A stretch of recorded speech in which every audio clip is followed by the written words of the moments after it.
the Senate was debating who the wrath of Neptune should be unleashed upon.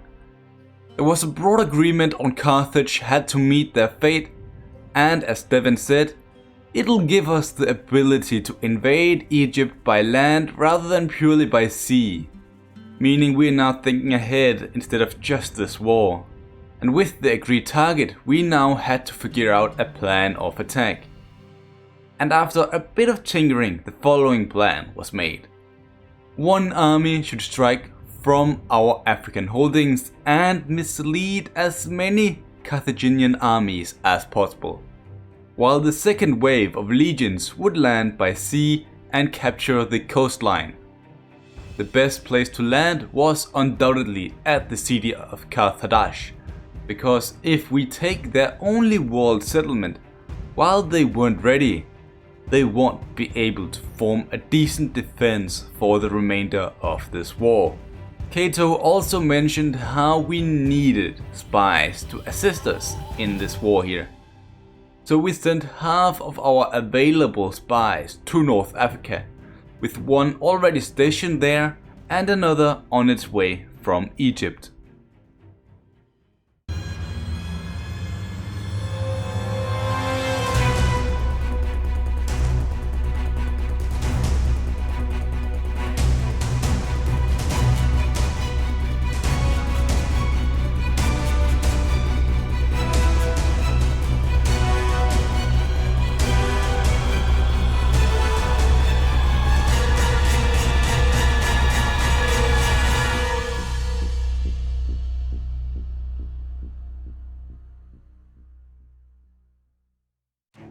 With our target acquired, we now needed to make our preparations, cause making a naval invasion against a maritime power like Carthage will be difficult.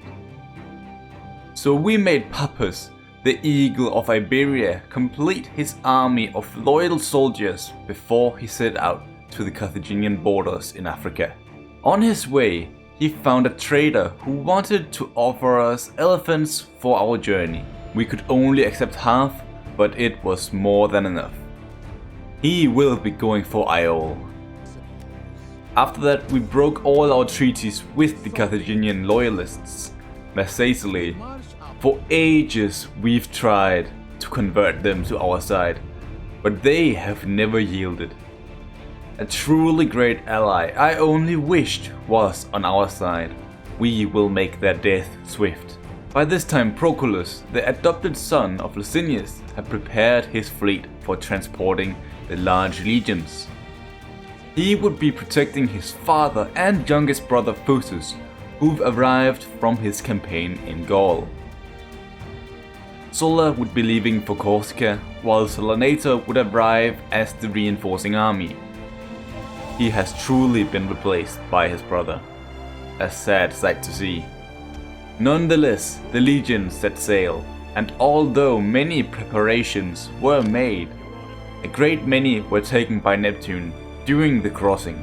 But Luscinius, he didn't care. His age-old enemy from many years ago had to fall. He forced his men to persevere and landed on the African shores to besiege the settlement. Siege to the settlement! But due to his old age, he thought it might be best for the younger generation to get some experience at a siege like this. So he allowed Fusus, the heir of the family, to take charge. This would be the test of his time. 9,000 Roman soldiers and auxiliaries against 9,000 Carthaginians, without mentioning the massive elephants and fast ships at their disposal. If we were to do this, we had to do it the right way. Reaching the walls will not be an easy feat, especially as we only have 2 ladders to attack with. But using them wasn't necessarily the key to our victory. Fusus would attack from the south, with most of his men trying to fight for the walls, while some of them would go for the gate to burn it down. Luscinius would then arrive at the western gate to try and make a breakthrough up there. But actually, both of these attacks were a distraction, as our fleet, led by Proculus and the heroic Traianus, would land inside the settlement and the eastern shores. They would then attack the defenders from behind, while some of them also would capture the town square, giving us the victory. But we only had resources for 40 days, which might seem like a lot. But this settlement could withstand sieges for several years, meaning we had to succeed in our attack, or else the entire invasion would fail.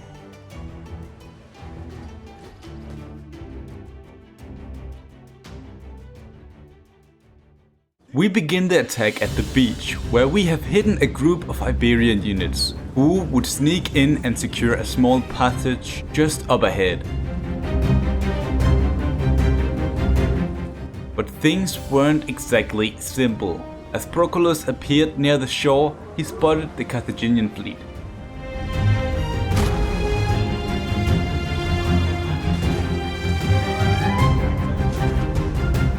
They had anticipated our move, meaning we had to fight. Proculus decided to hold the enemy off while Traianus and some of the units could descend and continue the plan.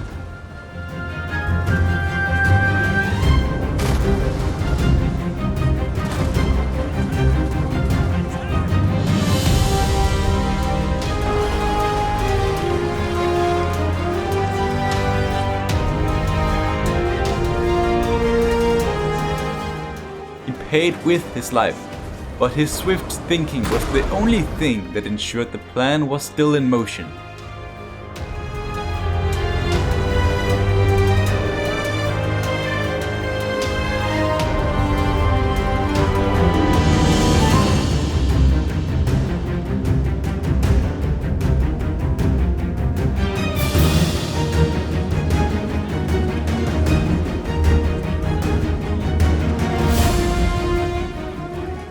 While under heavy attack, Traianus made it to solid ground and would lead the infiltration.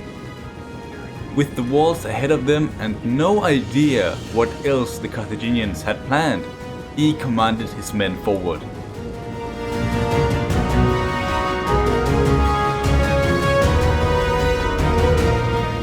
Traveling down to Fusus, things weren't going as planned either. Carthaginian ships were guarding the path to the gate we wanted to attack, meaning we had to fall back and rely on our two ladders instead. If they somehow got destroyed by their ballistas, we would be in trouble.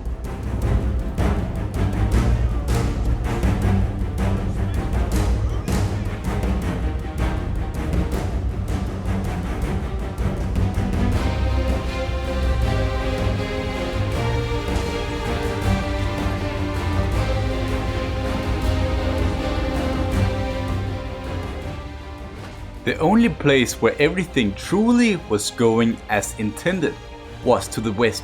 Luscinius had arrived with his legions ready to attack.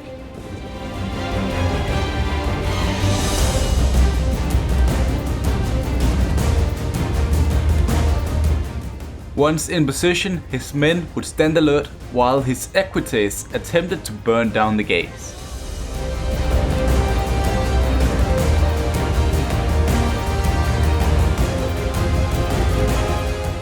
The enemy suddenly began throwing javelins towards them, forcing the cavalry back, but it was too late as the gate burned down by its own now. Our infantry would approach.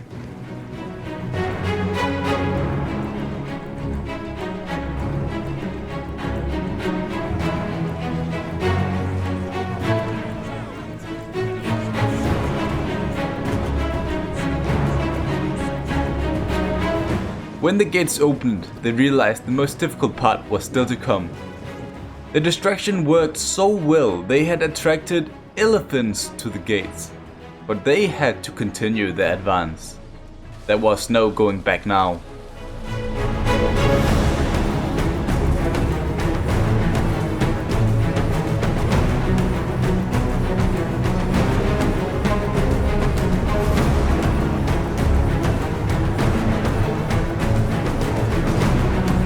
enemy beasts fought with fury, meaning this would finally be an even battle.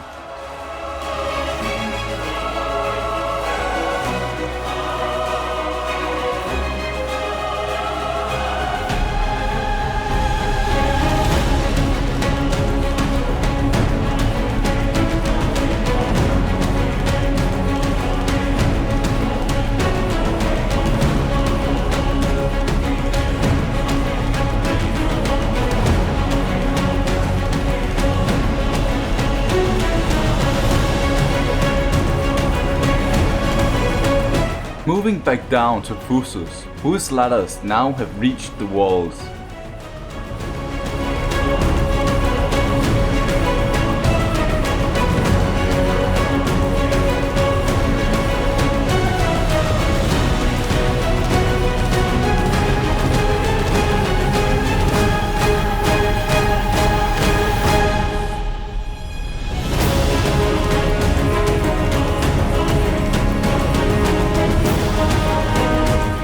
Enemy reinforcements were entering the town.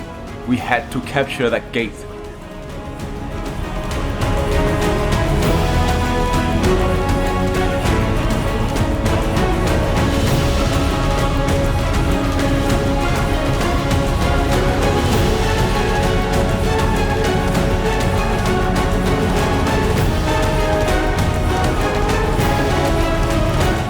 With a small foothold acquired, we now needed to reach the entrance, but men kept pouring in, halting us in our path. Outside of the walls, Fusus and his scalding cavalry hunted down Carthaginian marines who were trying to land and enter the town.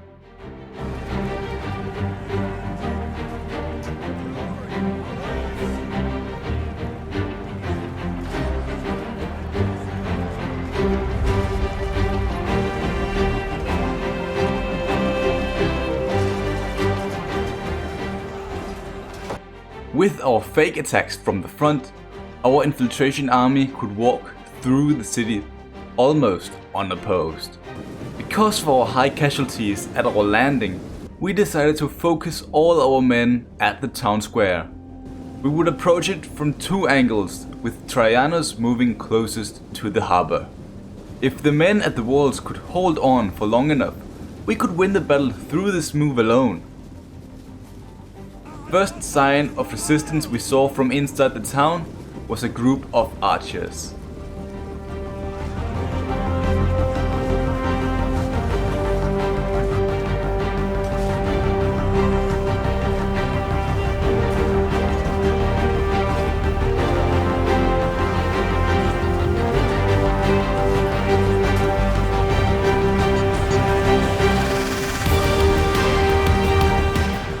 Them dealt with, the path to the town square was clear, but as we arrived, the proper units tried to stop us.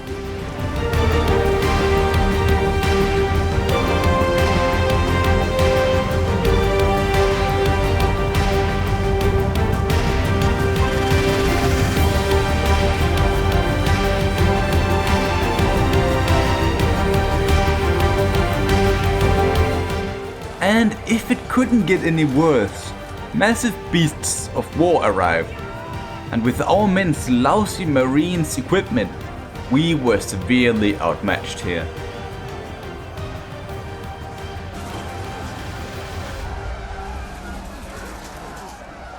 Outside of the walls near Fusus, things became a bit more interesting, as some of the enemy units began harassing our infantry.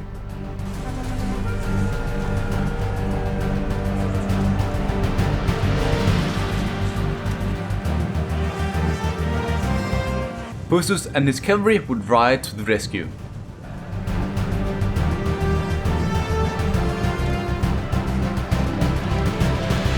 But they would take too many casualties, forcing Fusus to run back behind his lines.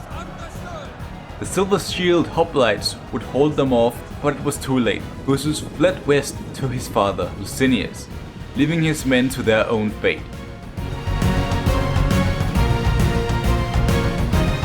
Back on the walls, the men were doing quite well, all things considered. They were gaining ground that almost had full control over the nearby tower.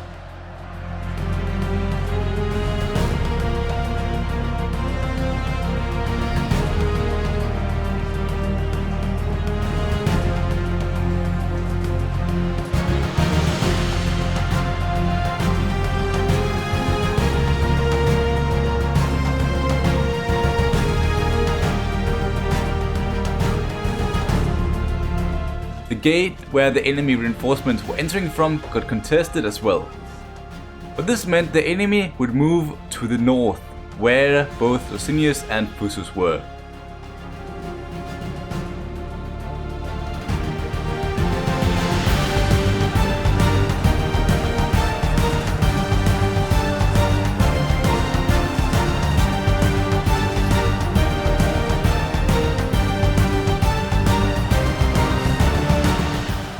As long as our men could stand their ground, our remaining forces could continue their push into the settlement.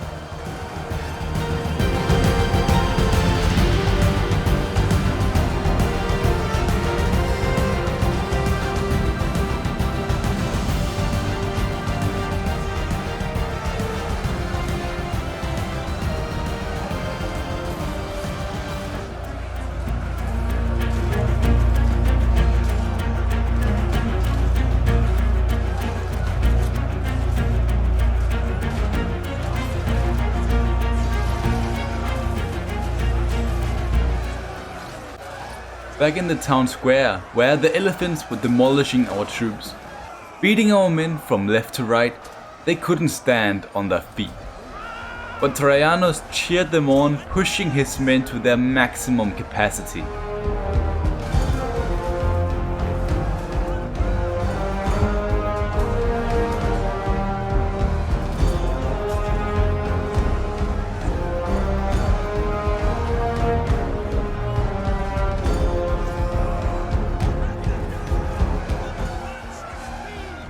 Within the heat of the battle, Traianus fell, with only a few noticing, but the ones who did ran to the harbor looking for a ship to escape by.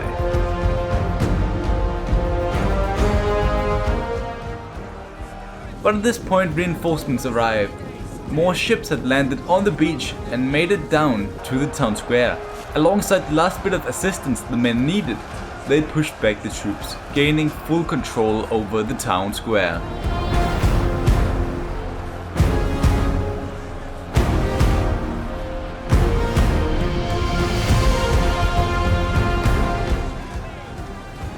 Now the Marines would move out to assist the remaining troops, who still were distracting a lot of men at the gates.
Although the battle could have gone much worse, we still lost many men.